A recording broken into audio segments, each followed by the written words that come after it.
What's going on, everyone? Hope you are having a great Friday. Welcome back to a new episode of Blake's Take to round off the week, and I hope you all are having a great day. Well, hope you subscribe to the channel for some great new sports content each and every day. Hope you enjoy it each and every time, so make sure to subscribe and like the video for this great sports content that we have. Starting off in the NFL, and we are back in playoff mode, everyone, with the final four teams battling it out for their respective ticket to the Super Bowl.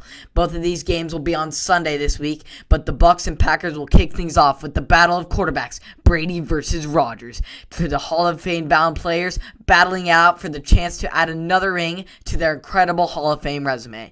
As much as the Bucs have succeeded and how much magic Brady has pulled off, and even through he beat the Packers 38-10 previously this season, I'm going to have to go with the Packers in this one, and here's why. Aaron Rodgers and the Packers have been playing as good as any offensive team in the NFL ever since that game, and have dominated the run game, which has made Aaron Rodgers not even have to do as nearly as much work as he normally has had to do. The run game and the Packers' lethal offense is going to be too much for this Bucs defense to handle, and don't get me wrong, I'm going to give as much credit as I can to this Bucs defense in all that they did against New Orleans, causing 4 turnovers. But the Green Bay is definitely not New Orleans, so I'm going to have to take the Packers in this one. So you can tune in to watch this one go down at 12:05 Pacific on Sunday on Fox. Go Packers, go Cheese Graters. We're going to get the win. On to the team that will face against the Packers in the Super Bowl, in Super Bowl 55, in the showdown between the Chiefs and Patrick Mahomes, who is cleared to play, versus Josh Allen and the Bills' scary defense Sunday. I'm going to go with the Kansas City Chiefs in this one, going to their second straight Super Bowl. The Chiefs' offense is too lethal, and their defensive secondary is going to take away a lot of options for Josh Allen and his receivers. The Bills don't really have a solid run game, and with a great secondary like the Kansas City Chiefs, are going to be tough for the Bills, make it tough for the Bills to pull off the victory, and tough for Josh Allen and his receivers to get great options going. Kickoff for this game will be at 3:40 Pacific on Sunday on CBS. Make sure to tune into that. So two great games that are going to go down in the NFL, the final 4 games that we have going into the championship weekend between their respective conferences, and we are going to come out next week with the Super Bowl 55 showdown and who is going to get in. So it should be a great one this weekend. Make sure to tune into it, and I hope you all enjoy the great action we're going to see. As far as MLB, the Boston Red Sox went out and made a pretty solid move to kick off their offseason action with acquiring LA Dodgers second baseman Enrique Hernandez to a 2-year, $14 million contract. Hernandez was a key piece of the Los Angeles Dodgers over the past 6 years because of incredible energy, momentum-changing moments, defensive versatility, and production at the plate. Hernandez, 29, is a career .240, .313, and .425 hitter, making him a slightly below average, but he can provide premium defense as a middle infielder and outfielder, very versatile in that aspect, and he provides very key moments at the plate. One of his greatest highlights, even, with the Dodgers, came in October when he hit that iconic game-tying home run in Game 7 of the NLCS.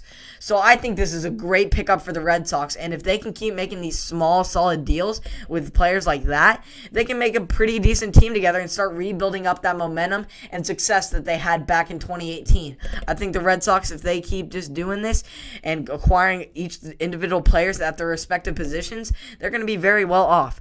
So I'm excited to see how the Red Sox continue to push forward in the offseason, because they really need to if they want to do anything remotely good this season. And I'm glad they went out and made this move. Good move for the Red Sox.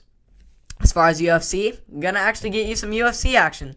The pay-per-view set to open on the UFC calendar for 2021 goes down on Saturday night with UFC 257 from Fight Island in Abu Dhabi. The sport's biggest star heads back into the octagon in the event as Conor McGregor faces off against Dustin Poirier in the lightweight battle. McGregor and Poirier met back in 2014 featherweight bout, with McGregor scoring a knockout victory in less than 2 minutes. Poirier was a different fighter than he was then, and McGregor has only fought lightweight twice in his UFC career. The UFC 257 clash also carries on some extra weight as the lightweight division undergoes the major transformation in the wake of the lightweight champion Khabib Nurmagomedov's apparent retirement. Khabib was an incredible champion, 13-0, undisputed, arguably one of the greatest pound-for-pound fighters at the time. And it was really shocking to see him retire after just getting, pretty much everyone thought he was just in his prime. But now he is apparently retired, and that leaves it up for the king of the UFC, a highlight reel KO knockouts. We have Conor McGregor looking to take away the lightweight title this year, so it should be a very interesting to see, and I think McGregor is going to knock the living daylights out of Poirier, and I just can't wait to see McGregor get back into that octagon on Saturday night and make some incredible highlight reels happen. As far as local sports, tomorrow we have the civil war of basketball with the Bees taking off the number 21 ranked Ducks. The Ducks are coming off a 3-week break due to COVID cancellations, while the Bees are coming off a great victory against the USC Trojans, who are third in the Pac-12. Oregon and Oregon State have played an NCAA record 354 games, with the Beavers holding a 190-164 advantage. Always a great rivalry here in Oregon, whether it be football, basketball, baseball. The Civil War is the greatest rivalry in college sports, no doubt about it.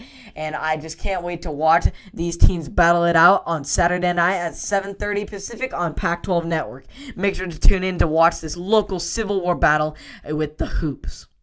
So thank you for tuning in to another week of Blake's Take. I appreciate all the support. If you could subscribe on Apple Podcasts or Spotify, and if you could hit that subscribe button on YouTube, download the podcast, watch the videos. It's great sports content on here. I appreciate the support, and I hope you all enjoyed the sports content this week. I'll see you all next week. Have a great weekend.